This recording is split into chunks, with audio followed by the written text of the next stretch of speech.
আল্লাহ তাআলা মুমিনদেরকে মর্যাদা বৃদ্ধি করেছেন, সেই হিসাবে মুমিনদের সাথে উলামায়ে কেরাম অন্তর্ভুক্ত, তারপরও তাদের মর্যাদা বৃদ্ধি করেছেন। তারপরে ওয়াল্লাযীনা উতুল ইলমা দারাজাত, যাদেরকে জ্ঞান দেওয়া হয়েছে তাদের মর্যাদা অনেক উঁচু করেছেন। সুবহানাল্লাহ বলে। সেই জন্যে আল্লাহ তাআলা আলাদা আলাদা শব্দটা বলছেন, মুমিনদের সাথে রেখেও আবার শেষে আলাদা উচ্চারণ করেছেন। সুবহানাল্লাহ। এই জন্য মাদ্রাসার মধ্যে যেই ছাত্রগুলি পড়তেছে তাদের মর্যাদা অনেক। রাসূল বলছেন, মাদ্রাসার ছাত্র যখন, তালিবুল ইলম যখন রাস্তা দিয়ে হাঁটে, তাদের পায়ের নিচে ফেরেশতারা পর বিছাই দেয়। সুবহানাল্লাহ। এই হাদিসকে অবিশ্বাস করতে পারবেন? যারা রাসূলের হাদিস অবিশ্বাস করবে তারা সরাসরি কাফের, ঠিক কিনা? যারা হাদিস অবিশ্বাস করবে, কোরআন অবিশ্বাস করবে, তারা সরাসরি কাফের, তারা মুসলমান থাকতে পারবে না, ঠিক কিনা? এই জন্য তারপরে ওয়াল্লাযীনা উতুল ইলমা দারাজাত কেন আবার বললেন আলাদা? কারণ আল্লাহ তাআলা মুমিনদের মর্যাদার ব্যাপারে বিভিন্ন আয়াত আল্লাহ তাআলা উল্লেখ করেছেন, কিন্তু মুমিনদের মধ্যে উলামায়ে কেরাম আছেন, যাদেরকে দ্বীনি জ্ঞান দেওয়া হয়েছে তারা আছেন, কিন্তু সাথে সাথে অন্যত্র আল্লাহ তাআলা কি বলছেন? ইন্নামা ইয়াখশাল্লাহা মিন ইবাদিহিল উলামা। সুবহানাল্লাহ বলেন। নিশ্চয়ই আল্লাহ তাআলাকে সবচেয়ে বেশি ভয় করে উলামায়ে কেরাম। সুবহানাল্লাহ বলেন। এটা কোরআনের আয়াত, আমার কোনো বানাইনা আয়াত না। কোরআনে পাকের মধ্যে আল্লাহ তাআলা সূরাতুল মুজাদালার মধ্যে বলছেন, ইয়ারফাইল্লাহুল্লাযীনা আমানু মিনকুম ওয়াল্লাযীনা উতুল ইলমা দারাজাত। যেহেতু এটা মাহফিল, মাদ্রাসার ছাত্ররা প্রদর্শনী দেখাইছেন আপনাদেরকে, একটা মাদ্রাসা এখানে হয়েছে, সেই জন্য আমি মাদ্রাসা সম্পর্কে এবং এলেম সম্পর্কে কিছু আলোচনা করব। বড় বড় উলামায়ে কেরাম আসবেন, ওনারা তাফসীর করে আপনাদেরকে শোনাবেন। সেই জন্য আমি মনে করি প্রত্যেক দিন মাহফিল হয় না, সেই জন্য বছরে একবারে হয়। কষ্ট হইল মাহফিলের প্যান্ডেলের মধ্যে আমরা চলে আসব। আমার ভাই বেরাদর, আমার কাকারা যারা আছেন, চাচারা, সবাই এখানে বসবেন, তাহলেই আজকের এই মাহফিলটা সাফল্যমণ্ডিত হবে। কোরআনে পাকের মধ্যে আল্লাহ তাআলা ইরশাদ করেছেন, ইয়ারফাইল্লাহুল্লাযীনা আমানু মিনকুম।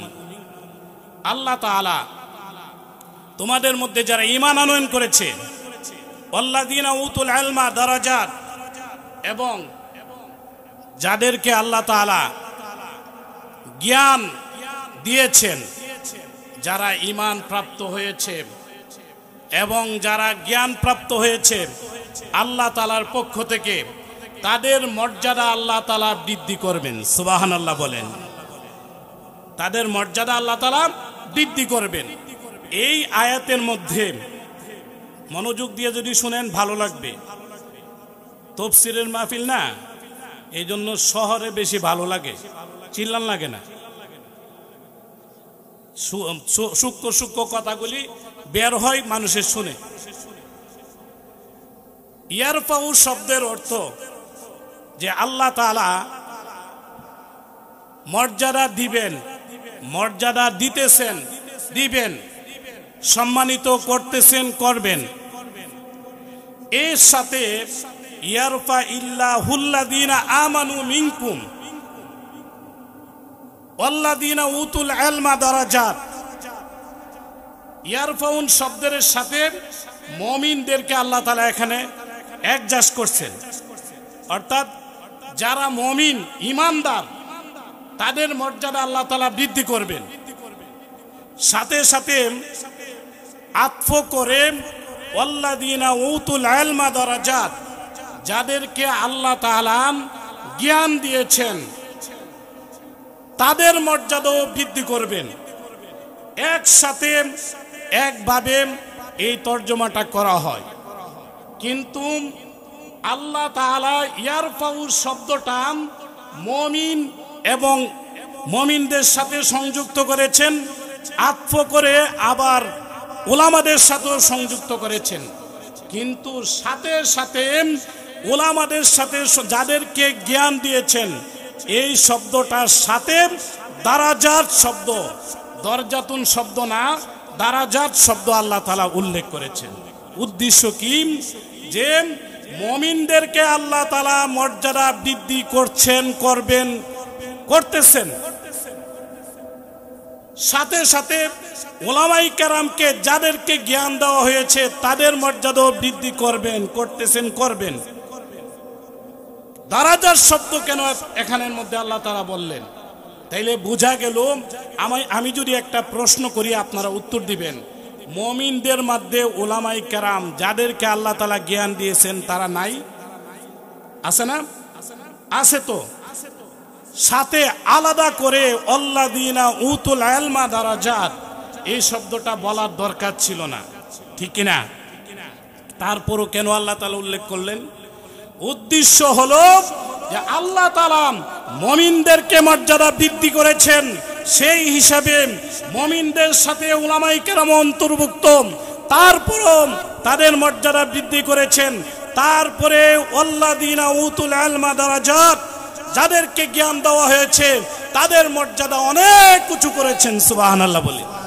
সেই জন্যে আল্লাহ তাআলা আলাদা আলাদা শব্দটা বলছেন, মুমিনদের সাথে রেখেও আবার শেষে আলাদা উচ্চারণ করেছেন। সুবহানাল্লাহ। এই জন্য মাদ্রাসার মধ্যে যেই ছাত্রগুলি পড়তেছে তাদের মর্যাদা অনেক। রাসূল বলছেন, মাদ্রাসার ছাত্র যখন, তালিবুল ইলম যখন রাস্তা দিয়ে হাঁটে, তাদের পায়ের নিচে ফেরেশতারা পর বিছাই দেয়। সুবহানাল্লাহ। এই হাদিসকে অবিশ্বাস করতে পারবেন? যারা রাসূলের হাদিস অবিশ্বাস করবে তারা সরাসরি কাফের, ঠিক কিনা? যারা হাদিস অবিশ্বাস করবে, কোরআন অবিশ্বাস করবে, তারা সরাসরি কাফের, তারা মুসলমান থাকতে পারবে না, ঠিক কিনা?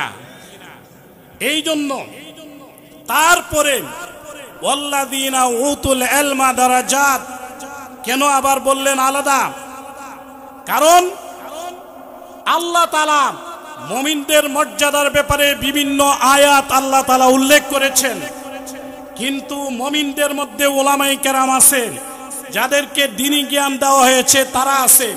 কিন্তু সাথে সাথে অন্যত্র আল্লাহ তাআলা কি বলছেন? ইন্নামা ইয়াখশাল্লাহা মিন ইবাদিহিল উলামা। সুবহানাল্লাহ বলেন। নিশ্চয়ই আল্লাহ তাআলাকে সবচেয়ে বেশি ভয় করে উলামায়ে কেরাম। সুবহানাল্লাহ বলেন। এটা কোরআনের আয়াত, আমার কোনো বানাইনা আয়াত না। কার আয়াত? কোরআনের আয়াত। আল্লাহ তাআলা এটা বলছেন। কেন? উলামায়ে কেরাম মাসলা মাসাইল জানে। একটা অন্যায় করছে, অন্যায় করার পরে রাসূলের হাদিসও আছে তিরমিজির মধ্যে, মুমিন যখন কোনো একটা গুনাহ করে যতক্ষণ পর্যন্ত তওবা না করে ততক্ষণ পর্যন্ত তার কাছে মনে হয় একটা পাহাড় তার মাথার উপরে। আর মুমিন ছাড়া যারা মুনাফিক, কাফির, ওরা যখন একটা গুনাহ করে তখন তার কাছে এটা কিছুই মনে হয় না, কিছুই কি মনে হয় না। সেই জন্য একজন আলেমে যদি অন্যায় করেন তখন সে তার কাছে একটা পাহাড়ের মতো লাগে। তখন সংশ্লিষ্ট ব্যক্তি বা আল্লাহ তাআলার হক যদি থাকে, হকে যদি গুনাহ করে, তখন আল্লাহ তাআলার কাছে সে কোন সময় তওবা করবে এটা সব সময় সে বেচান হয়ে যায়। সেই জন্য সে তওবা করে আল্লাহ তাআলার কাছে ক্ষমা পায়। সুবহানাল্লাহ বলেন। আল্লাহ তাআলার কাছে কি ক্ষমা পায়। সেই জন্য আল্লাহ তাআলা বলেন, ইন্নামা ইয়াখশাল্লাহা মিন ইবাদিহিল উলামা, যে আল্লাহ তাআলাকে ভয় করে কে? বেশি ভয় করে কে? উলামায়ে কেরাম। সেই জন্য, কারণ সে বুঝে, জানে। এই জন্য আল্লাহ তাআলা বলছেন, কুল হাল ইয়াস্তাবিল্লাযীনা ইয়ালামুনা ওয়াল্লাযীনা লা ইয়ালামুন। রাসূল আপনি বলুন, যারা জানে এবং যারা জানে না তারা কি বরাবর হইতে পারে? বলেন আপনারা, পারে? কখনো কালো তারা বরাবর হতে পারে না। সেই জন্য কোনো ব্যক্তি যদি বলে যে এটা এত জানার দরকার নাই, এত বোঝার দরকার নাই, তাহলে কি আপনি আল্লাহর কথা অনুযায়ী হইল? আপনার দরকার হবে জানার। সেই জন্য এই মর্যাদাটা আল্লাহ তাআলার হাবিব মুহাম্মদ আরবি সাল্লাল্লাহু আলাইহি সাল্লাম দিয়েছেন। ইয়ারফাইল্লাহুল্লাযীনা আমানু মিনকুম ওয়াল্লাযীনা উতুল ইলমা দারাজাতের ব্যাখ্যা আল্লাহর নবী বলেছেন, খায়রুকুম মান তাআল্লামাল কুরআনা ওয়া আল্লামা। তোমাদের মধ্যে সবচেয়ে উত্তম ওই ব্যক্তি যিনি কোরআন শিক্ষা করেন এবং শিক্ষা দেন। সুবহানাল্লাহ বলেন। এটা বুখারী এবং মুসলিমের সহিহ হাদিস। যিনি কোরআন শিক্ষা করেন এবং শিক্ষা দেন, তোমাদের মধ্যে সবচেয়ে বেশি উত্তম ব্যক্তি হলো সেই। দুনিয়ার কোনো প্রেসিডেন্ট এমন উত্তম না, প্রধানমন্ত্রী, মন্ত্রী, এমপি, মিনিস্টার কেউ এত বড় উত্তম না। একজন মাদ্রাসার ছাত্র যে মক্তবে পড়ে, নুরানিতে পড়ে, সেও প্রেসিডেন্ট থেকে বেশি উত্তম আল্লাহ তাআলার নিকটে। জোরে বলি সুবহানাল্লাহ। খায়রুকুম মান তাআল্লামাল কুরআনা ওয়া আল্লামা। কি মনে করেছেন এই যে আমরা এখানের মধ্যে বসে আছি, আপনারা এখন ছাত্র, সেই ছাত্র হিসেবে যে বসছেন কেমন সওয়াব হইছে? হাদিসের মধ্যে আসছে, তাদারুসুল ইলমি সাআতাম মিনাল লাইলি খায়রুম মিন ইহইয়াহা। রাত্রের একটা অংশে যদি জ্ঞানের, ইলমের দরজ দেওয়া হয়, খায়রুম মিন ইহইয়াহা, সারা রাত্র জাগ্রত থেকে আপনি যদি নফল নামাজ পড়েন, যেই সওয়াব হবে, শুধু অল্প সময় যে বসে রইলেন সারা রাত্র নফল নামাজ পড়ার সওয়াব আপনার আমল নামা আল্লাহ তাআলা দিয়ে দিয়েছেন। সুবহানাল্লাহ বলে। কি মনে করছেন? মাজলিসু ফিকহিন খায়রুম মিন 60 সানা। ফিকহের একটা মজলিস 60 বছর নফল নামাজ পড়লে যে সওয়াব হয় তার চেয়ে বেশি উত্তম। সুবহানাল্লাহ বলে। রাসূল সাল্লাল্লাহু আলাইহি সাল্লাম এইভাবে অহরহ হাদিস বলছেন। এত দাম উলামায়ে কেরামের, এত মর্যাদা, আপনি যদি হিংসা করেন কোনো লাভ হইতো না। আল্লাহ বলেন, ইন্নামা ইয়াখশাল্লাহ মিন ইবাদিহিল উলামা। উলামাদের কথা বলছেন, এখানে সার্টিফিকেট দিয়েছে। এই জন্য রাসূল সাল্লাল্লাহু আলাইহি সাল্লাম বলেছেন, উলামা উম্মতি কা আম্বিয়াই বনি ইসরাঈল। আমার উম্মতের উলামায়ে কেরাম, তাদের মর্যাদা, তাদের শান এবং তাদের মান, তাদের বুঝ উলামা এই বনি ইসরাঈলদের নবীদের সমতুল্য। সুবহানাল্লাহ। নবী হিসাবে তার মর্যাদা এক ধাপ উপরে, কিন্তু সেই বুঝগতভাবে আল্লাহ তাআলা উলামায়ে কেরামকে এরকম জ্ঞান দিয়ে দিয়েছেন। সুবহানাল্লাহ। একজন বুজুর্গ স্বপ্ন দেখে, হুজুর পাক সাল্লাল্লাহু আলাইহি সাল্লাম এটা বলছেন, বনি ইসরাঈলের নবীদের মতো। স্বপ্ন দেখে যে আল্লাহর নবী একটা কুরসির মধ্যে বসা, ডান দিকে উলামায়ে কেরামের, উম্মতের উলামায়ে কেরাম, বাম দিকে বনি ইসরাঈলদের জলিলুল কদর নবী এবং রাসূল মুসা আলাইহিস সালাতু ওয়াস সালাম সহ। হঠাৎ করে হযরতে মুসা আলাইহিস সালাতু ওয়াস সালাম বললেন, বুজুর্গ স্বপ্ন দেখতেছে, ইয়া রাসূলুল্লাহ, ইয়া হাবিবাল্লাহ, ইয়া মুহাম্মদ, আপনি দুনিয়ার মধ্যে বলেছেন উলামা উম্মতি কা আম্বিয়াই বনি ইসরাঈল, আমার উম্মতের উলামায়ে কেরাম বনি ইসরাঈলের উম্মতের মতো, নবীদের মতো, আম্বিয়াদের মতো। এটা কিভাবে বললেন? আল্লাহর নবী মুহাম্মদ আরবি সাল্লাল্লাহু আলাইহি ওয়াসাল্লাম বলেন, তার উত্তরের আগে আমার ডান পাশে উলামায়ে কেরামের উম্মতের উলামায়ে কেরাম বসা আছে, পরীক্ষা হয়ে যাক। সুবহানাল্লাহ বলেন। পরীক্ষা হয়ে যাক। হযরতে মুসা আলাইহিস সালাতু ওয়াস সালামের পাশে তিনি লক্ষ্য করলেন হযরতে ইমাম মধ্যযুগীয় আলেম, শ্রেষ্ঠ আলেম ইমাম গাজালি রহমাতুল্লাহি আলাইহি। তিনি ভাবলেন তাকে জিজ্ঞেস করি। ইমাম গাজালি রহমাতুল্লাহি আলাইহিকে জিজ্ঞেস করলেন, আপনার নাম কি?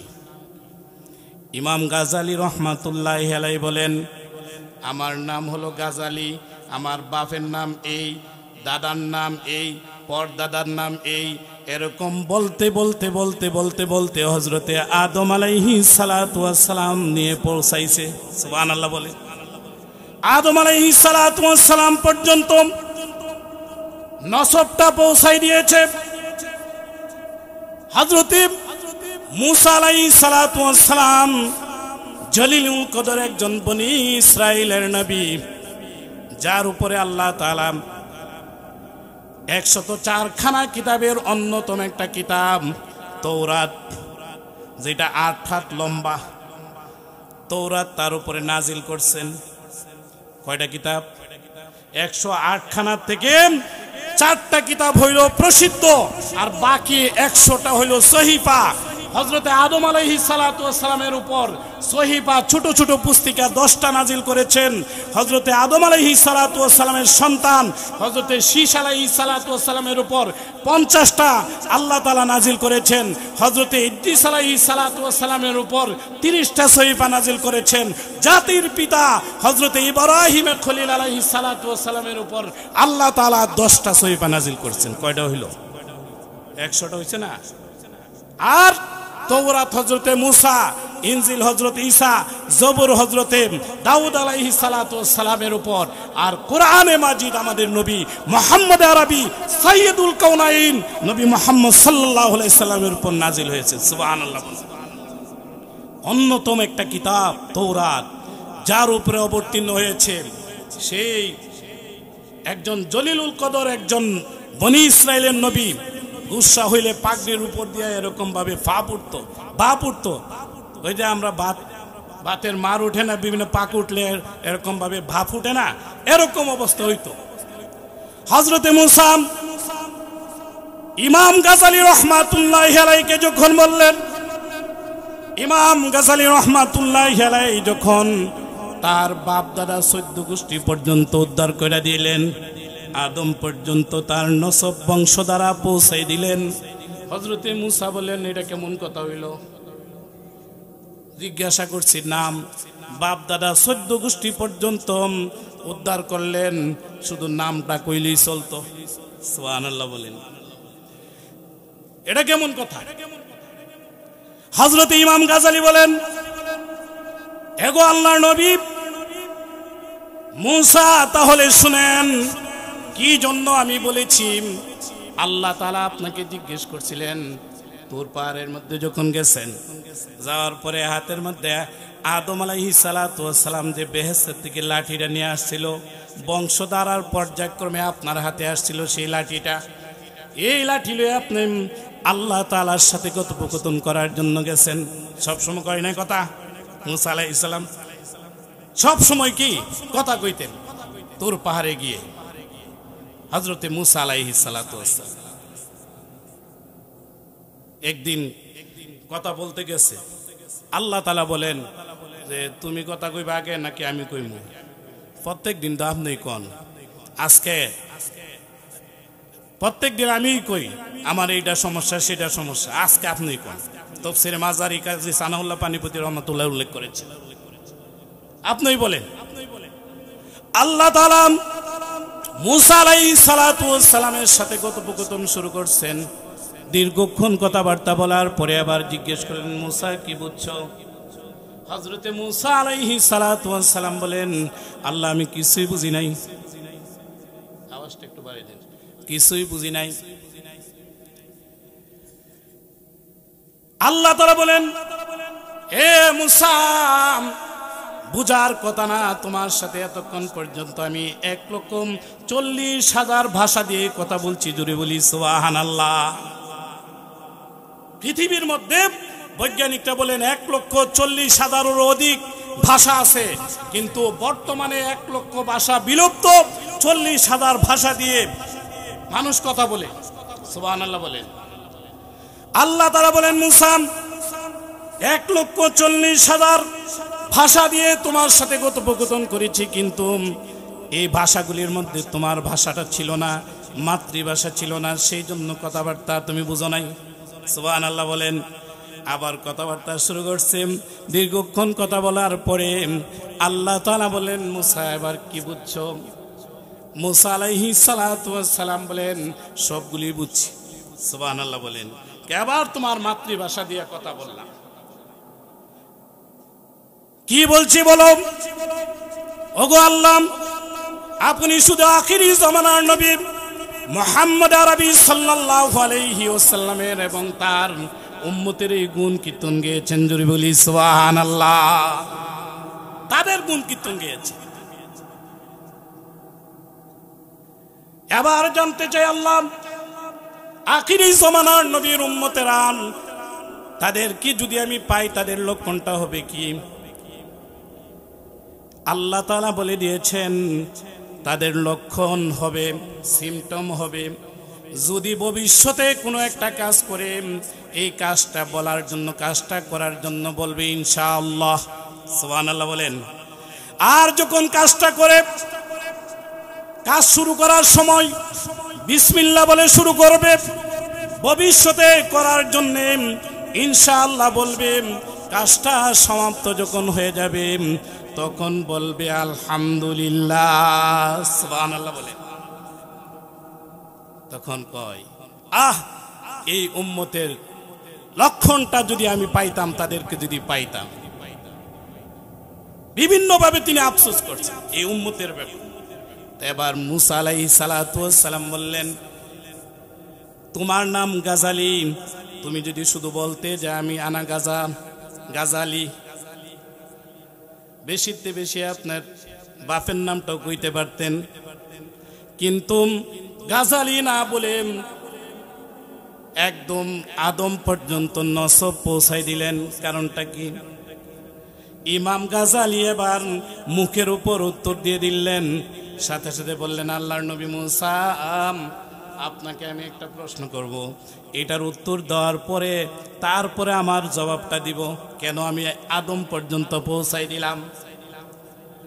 তাহলে বলো কি হয়েছে? ওগো আল্লাহর নবী মুসা, আল্লাহ তাআলা আপনাকে শুধু একটা প্রশ্ন করেছিলেন, প্রশ্নটা হলো আমা তিলকা বিয়ামিনিকা ইয়া মুসা, ও মুসা তোমার হাতে এটা কি? তাইলে হাতে এটা কি ছিল? কম কি ছিল?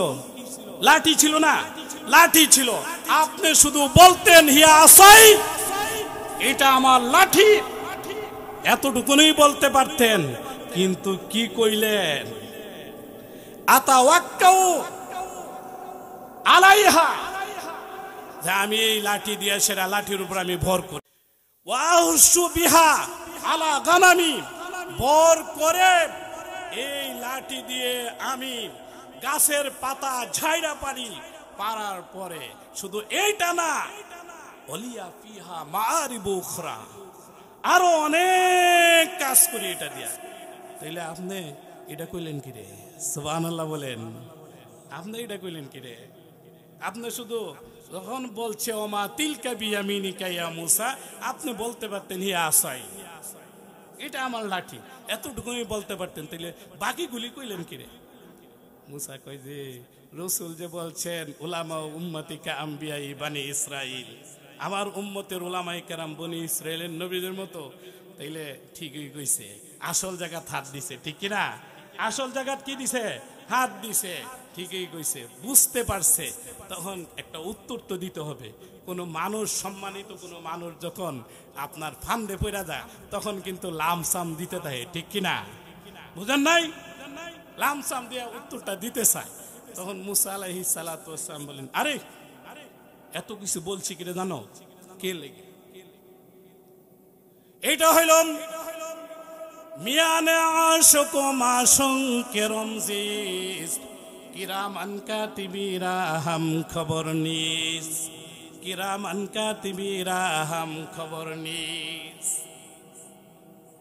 এটা হইল আশেক মাসুকের একটা বিষয়। তো আল্লাহ হইল, আল্লাহ তাআলা কে আমি ভালোবাসি, সেই জন্য আল্লাহ তাআলাও আমাকে ভালোবাসে। এই জন্য আমি একটা শুধু হিয়া আসাই, এটা আমার লাঠি, এই কথা বলে আমি ক্ষান্ত হই নাই। উদ্দেশ্য হলো আমার প্রবাসপথ আল্লাহ তাআলার সাথে যদি আমি কথোপকথন দীর্ঘ করতে পারি তাইলে আমার ভালো লাগবে, ঠিক কিনা? তাইলে আমার কি ভালো লাগবে? এই প্রেমিক প্রেমিকারা যখন নাকি ডেটিং করতে যায়, ঘুরতে যায়, তাইলে হাতে ধরে ধরে সেটা যখন কথা বলে, একটা কথা বললে আয়া পড়ে নাকি? তখন শুধু ঘুরাই ঘুরাই আরেকটু কথা কই, আরেকটু কথা কই, আরে যাই বই তো আরেকটু কথা কই, এরকম করতে থাকে না। তো ভালোবাসা যাদের অন্তরে আল্লাহ তাআলার ভালোবাসা আছে, তাদের বিষয়টা হলো এমন। মুসা আলাইহিস সালাতু ওয়াস সালাম বলেন যে আমার আল্লাহ তাআলার সাথে আমার ভালোবাসা, আন্তরিকতা, হৃদ্রতা, সেই জন্যে আমি এত দীর্ঘক্ষণ পর্যন্ত এই কথা বলছি।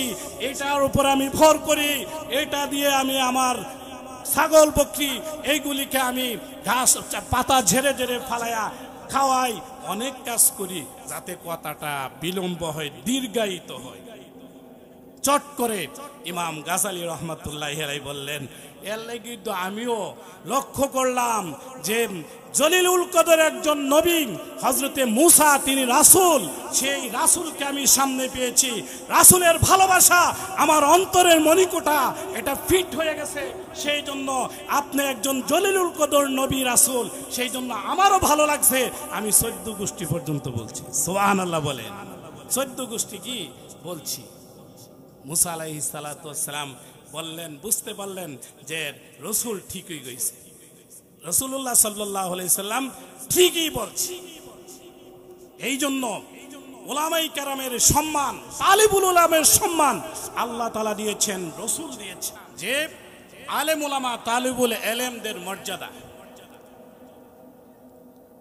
এবার আপনারা এতটুকুন বলি, কোরআনে পাকের যে আয়াতটি আপনাদের সামনে তেলাওয়াত করলাম, তার অন্তর্নিহিত ব্যাখ্যা কি?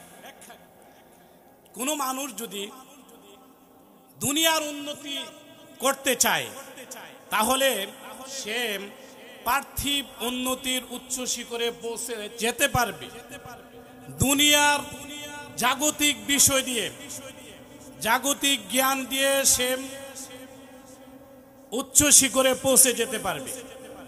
কিন্তু দিনদারিত্ব যদি তার না থাকে, তাহলে হয়তোবা সে জাগতিক উন্নতি তার হবে, আখিরাতের উন্নতি তার হবে না, ঠিক কিনা? আর যদি কোনো মানুষ পরলৌকিক যদি জ্ঞান শিক্ষা করে, তাহলে সেই ব্যক্তি জাগতিক উন্নতি তার যেমন হবে, পরলৌকিক উন্নতিও তার হবে, ঠিক কিনা? কেমন? যেমন দুনিয়ার মানুষে তার মেধা দিয়ে সে অনেক কিছু তৈরি করতে পারে। উড়োজাহাজ তৈরি করছে কেন? হেনরি ফোর্ড উড়োজাহাজ তৈরি করছে, মানে মোটর গাড়ির আবিষ্কার করলো হেনরি ফোর্ড। তো এই মোটর গাড়ি সে মনে করছে যে এইটা কেহ যদি অন্য কেহ যাতে না পারে, সেই জন্য এত একদম সুন্দর একটা রুম তৈরি করছে। তৈরি করার কারণে কোনো মানুষ সেই জায়গা যাইতে পারে না। কারণ কোনো মানুষ যদি তার এই আবিষ্কারের বিষয়টা যদি জ্ঞানটা যদি জেনে ফেলে, তাইলে তার ব্যবসার মধ্যে দোষ পড়বে।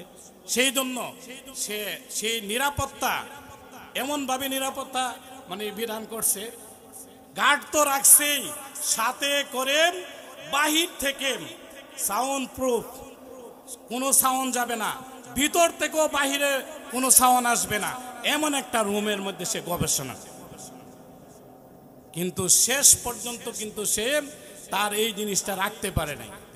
কারণ একদিন সে ওই জায়গায় গেছে, ঢুকছে, সাথে তার একটা কুকুর, পোষা কুকুর, এটাও সাথে সাথে গেছে। যাওয়ার পরে তখন কুকুরটারে বাহিরে রেখে ভিতরে গিয়ে তার সিপি আটকাই দিছে, সিটকানি আটকাই দিছে।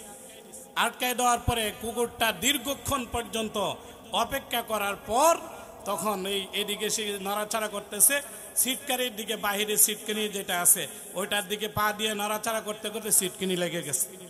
ওই লোকে লাঞ্চ করার জন্য বের হইতেছে, বের হওয়ার জন্য চাইতেছে, কিন্তু পারে না, লাঞ্চ করতে পারে নাই। শেষ পর্যন্ত সে ডিনারও করতে পারে নাই, রাত্রে খাবার খাইতে পারে নাই। এমন করতে করতে ওই জায়গাতেই সে মরে গেছে। কয়েকদিন পরে যখন দুর্গন্ধ চতুর্দিকে ছড়াইছে, তখন সেটা খুলছে, খোলার পরে দেখে সে একদম পচে গেছে। মানুষে তার আবিষ্কারের বিষয়গুলি জানা ফেলছে। জানার পরে এই মোটর গাড়ির আবিষ্কারক সে ঠিক আছে, কিন্তু অন্যরা পর্যন্ত অন্য বিষয়ে চতুর্দিকে ছড়িয়ে পড়ছে।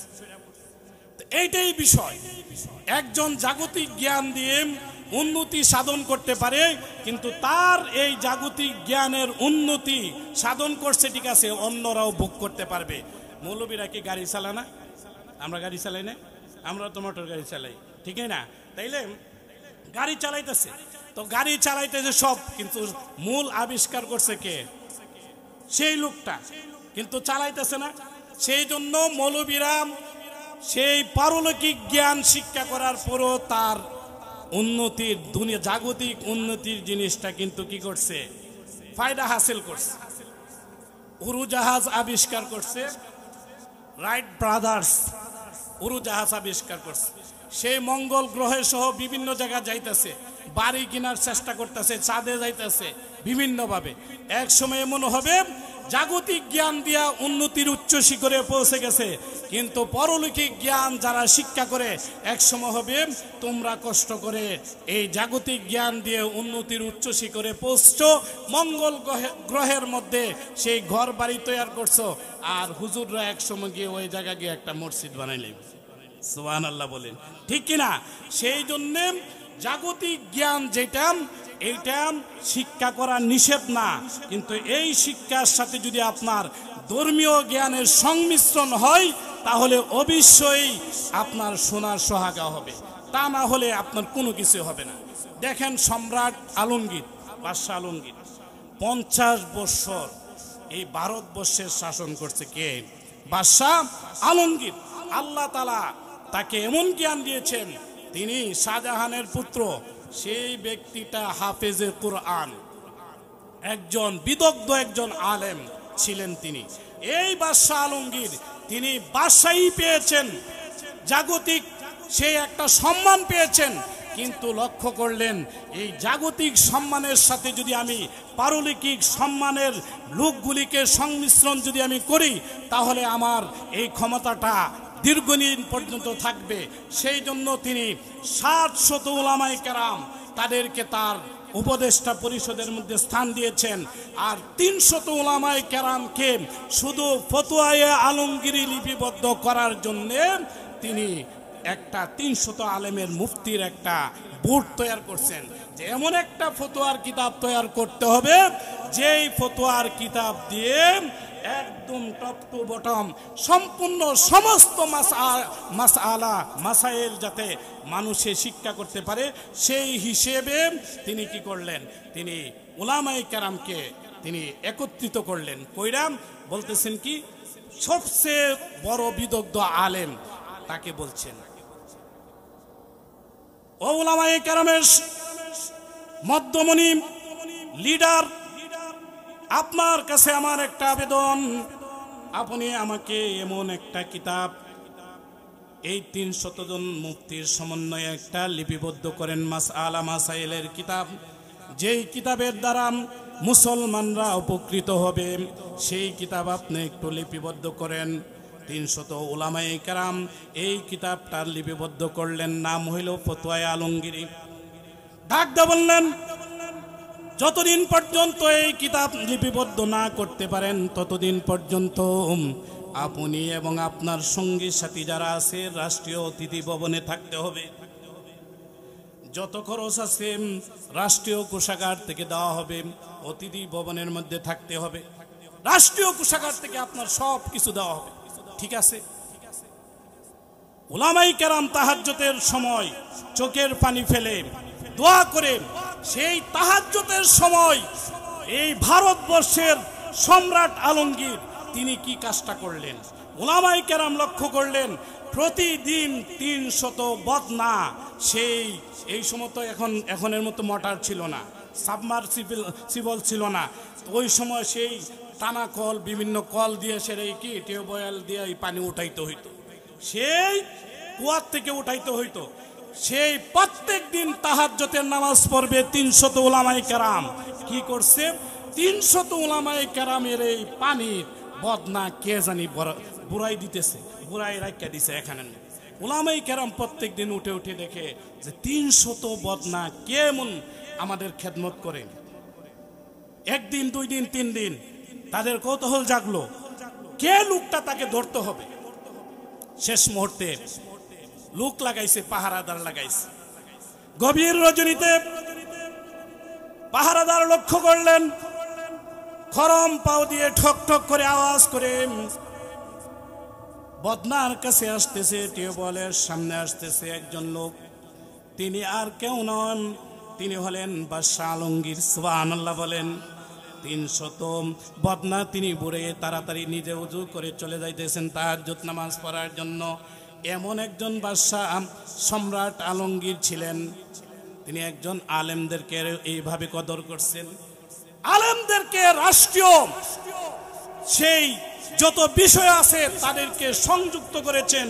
সংযুক্ত করার কারণে 50 থেকে 60 বছর পর্যন্ত সেই ভারতবর্ষ শাসন করেছেন বাদশাহ আলমগীর আওরঙ্গজেব, ঠিক কিনা? আর বিগত 15.5 বছর উলামায়ে কেরামকে মর্যাদা তো দেয়ই নাই। স্বৈরাচার হাসিনা উলামায়ে কেরামের টুটি চেপে ধরেছেন। তাদেরকে ওয়াজের মধ্যে আমরা যখন ওয়াজ করতে যাইতাম, হক কথাটা বললেই তাদের চেলা চামুন্ডা যারা আছে মাইককে এইভাবে নিয়ে যাইতো, নিয়ে আলেম উলামাদের উপর হামলে পড়তো, ঠিক কিনা? এইভাবে পড়তাম। দীর্ঘ 15.5 বছর স্বৈরাচার হাসিনা যেইভাবে উলামায়ে কেরামকে গ্রেফতার করে জেলে গুম খুন করেছে, আয়না করে রেখেছে, ইভেন জামাতি ইসলামের বড় বড় বাংলাদেশের যে স্কলারগুলি ছিল সেইগুলিকে পর্যন্ত ফাঁসি দিয়েছে, ঠিক কিনা? আল্লামা মামুনুল হকের মতো মানুষ, শাইখুল হাদিস ইবনে শাইখুল হাদিস জুনায়েদ আল হাবিব, বড় বড় উলামায়ে কেরামকে জেলের প্রকোষ্ঠের মধ্যে ফেলে দিয়ে তাদেরকে নির্যাতনের স্টিমরোলার চালাইয়েছিল সেই হাসিনা। আল্লাহ তাআলা বলেন, তোর পাপের তরি পূর্ণ হয়েছে, এবার আর তোরে রাখা যাবে না। সেই জন্যে আল্লাহ তাআলা সেই বাইতুল্লাহ যেমন আবাবিল পাখি দিয়ে, ছোট ছোট পাখি দিয়ে রক্ষা করেছিলেন, ঠিক তেমনি ভাবে সেই 24-এ এসে আল্লাহ তাআলা বাংলাদেশের ছোট ছোট আবাবিল পাখি 4 থেকে নিয়ে সেই 30 পর্যন্ত ছোট ছোট পোলাপান সন্তানগুলি কলেজ ভার্সিটির, যেগুলি সারাটা দিন টিকটক নিয়ে পড়ে থাকে, আল্লাহ তাআলা এই আবাবিলকে দিয়ে স্বৈরাচার হাসিনাকে পদত্যাগ করাইছে, ঠিক কিনা? পৃথিবীর ইতিহাস আর নাই 300 আসনের মন্ত্রী এমপি ভাগ্য দেওয়া আছে। এই পৃথিবীর কোনো ইতিহাস এরকম নাই আর যে 300 আসনের মন্ত্রী এমপি এবং প্রধানমন্ত্রী সহ দেশ থেকে পলায়ন করবে। এরকম স্বৈরাচার আল্লাহ তাআলা আমাদের উপর একটা জগদ্দল একটা পাথর উঠাই দিছিল। আল্লাহ তাআলার কুদরতি ভাবে সেই পাথর আবার তিনি উঠাই নিছেন। সেই জন্য ভবিষ্যতে আমাদের সন্তানগুলিকে কি করতে হবে? দিনী শিক্ষা দিতে হবে, দিনী মাদ্রাসার মধ্যে পড়াইতে হবে। এই মাদ্রাসার মধ্যে আপনাদের সন্তান দিবেন, এই কবরের মধ্যে শুয়ে শুয়েও আপনারা শান্তিতে কবরের মধ্যে থাকবেন, সওয়াব পাইবেন। তারা যখন এদিক দিয়ে যাবে দোয়া পড়বে, আপনি সওয়াব পাবেন। এই জন্য অবশ্যই দিনী শিক্ষা সন্তানগুলিকে দিতে হবে। আর সামনে যেই পরিস্থিতি আসতেছে, আমাদের এই দেশের চতুর্দিক দিয়ে সীমান্ত এখন চতুর্দিক দিয়ে উকি দিতেছে। এই ভারতের মোদী সরকার নামে কসাই বাংলাদেশ দখল করার জন্য পায়তারা করতেছে, ঠিক কিনা? সেই জন্য কি করতে হবে? প্রত্যেকটা মুসলমান সোচ্চার থাকতে হবে, দিনের জন্য নিজের বুকের তাজা রক্ত ঢেলে দিতে হবে, জিহাদের জন্য প্রস্তুত থাকতে হবে, ঠিক কিনা? আল্লাহ তাআলা বলছেন, ওয়াইদু লাহুম মাস্তাতাতুম মিন কুওয়া ওয়া মিন রিবাতিল খাইল তুরহিবুনা বিহি আদুওয়াল্লাহি ওয়া আদুওয়াকুম।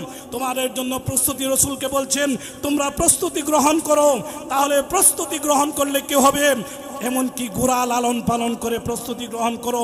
যতটুকু প্রস্তুতি গ্রহণের দরকার ততটুকুন করো, তাহলে আল্লাহর দুশ্মন তোমাদের দুশ্মন মুনাফিকরা ভয় পাবে, ঠিক কিনা? সেই জন্য যুদ্ধের যখন ডাক আসবে, একটা বললম টেডা যত আছে সব কিছু নিয়ে মোকাবেলা করতে হবে। হাদিস শরীফের মধ্যে আসছে আখিরি জমানা একটা যুদ্ধ হবে ভারতের সাথে, ঠিক কিনা? এই যুদ্ধে যারা নাকি শাহাদত বরণ করবে, বদর ওহুদের শহীদদের মতো সওয়াব তাদের আমলনামা আল্লাহ তাআলা দিবেন, ঠিক কিনা? সেই জন্য সবাই মানসিকভাবে প্রস্তুত থাকতে হবে। রসুল বলছেন, মাল্লাম ইয়াকসু ওয়া লাম ইউহাদ্দিস বিহি নাফসাহু মাতা আলা শুবাতি মিন নিফাক। যে যুদ্ধ করলো না, যুদ্ধের তামান্না অন্তরের মধ্যে রাখলো না, সে এক প্রকার মুনাফিক অবস্থা মারা গেল। সেই জন্য আমাদের মুসলমানদের মুনাফিক অবস্থা আমরা মরতে চাই না। যুদ্ধের তামান্না আমাদের অন্তরের মণিকোঠার মধ্যে রয়েছে। এই জন্য রসুল সাল্লাল্লাহু আলাইহি সাল্লামকে আল্লাহ তাআলা বলেছেন, ইয়া আইয়ুহান নবী হাররিদিল মুমিনিনা আলাল কিতাল। হে নবী, আপনি মুমিনদেরকে যুদ্ধের জন্য, জিহাদের জন্য আপনি তো তাদেরকে উৎসাহ দেন। সেই জন্য আল্লাহর কোরআনের আয়াত অনুযায়ী উৎসাহ দিয়ে দিলাম। এই জন্য রসুল বলছেন, ওয়াল জিহাদু মাজিন মুসবাসানি আল্লাহু তাআলা ইলা ইউকাতিলা আখিরু হাদিহিল উম্মাতিদ দাজ্জাল লা ইউবতিলুহু জাওরু জাইরিন ওয়ালা আদওয়াদিলিন ওয়াল ঈমানু বিল আকদার। জিহাদ চলতে থাকবে কিয়ামত পর্যন্ত। এই জন্য কোনো ইনসাফগার বাদশা এলো, এই জিহাদ বন্ধ করতে পারবে না, এবং অন্য কোনো জালেম আসলেও বন্ধ করতে পারবে না। জিহাদ চলতেই থাকবে, চলতেই থাকবে। দাজ্জালকে হত্যা করা পর্যন্ত, ঈসা আলাইহিস সালাম যতক্ষণ পর্যন্ত না আসে, জিহাদ চলতেই থাকবে। আমাদের অন্তরের মধ্যে তামান্না রাখতে হবে জিহাদের, অন্তরের মণিকোঠা, আমাদের অন্তরের মণিকোঠা রাখতে হবে জিহাদের। কারণ রসুল বলছেন যে জরুয়াতু সানামিহাল জিহাদ, এই উম্মতের উচ্চ শৃঙ্গ হলো জিহাদ। সেই জন্য জিহাদ উচ্চ শৃঙ্গ, জিহাদ ছাড়া কোনো ইসলামী বিপ্লব হয় না, ঠিক কিনা? এই জন্য মুসলমানদের অন্তরের মধ্যে জিহাদের তামান্না প্রেরণা রাখতেই হবে, ঠিক কিনা? এই জন্য রসুল সাল্লাল্লাহু আলাইহি সাল্লাম বলছেন, মান লাকি আল্লাহ বিগাইরি আসারিন মিনাল জিহাদ। যেই ব্যক্তি জিহাদের কোনো চিহ্ন ছাড়া যদি কি সেই আল্লাহ তাআলার সাথে সাক্ষাৎ করে, লাকি আল্লাহ ও ফিহি সুলমা, এক প্রকার অসম্পূর্ণ অবস্থা সে মারা গেল। সেই জন্য আমি এই কোরআনে পাকের আয়াত এবং রসুলের হাদিস অনুযায়ী আপনাদেরকে দাওয়াত দিলাম, জিহাদের তামান্না অন্তরের মণিকোঠা রাখবেন। শেখ হাসিনা স্বৈরাচার আবার সেই তার দাদা বাবুদেরকে দিয়ে বাংলাদেশের বিরুদ্ধে ষড়যন্ত্র করতেছে, এবং সেই বাংলাদেশকে আবার দখল করার জন্য পায়তারা করতেছে। প্রস্তুত থাকতে হবে। আল্লাহ তাআলা আমাদেরকে কথাগুলির উপর আমল করার তৌফিক দান করেন। আসসালামু আলাইকুম ওয়া রাহমাতুল্লাহি ওয়া বারাকাতুহু।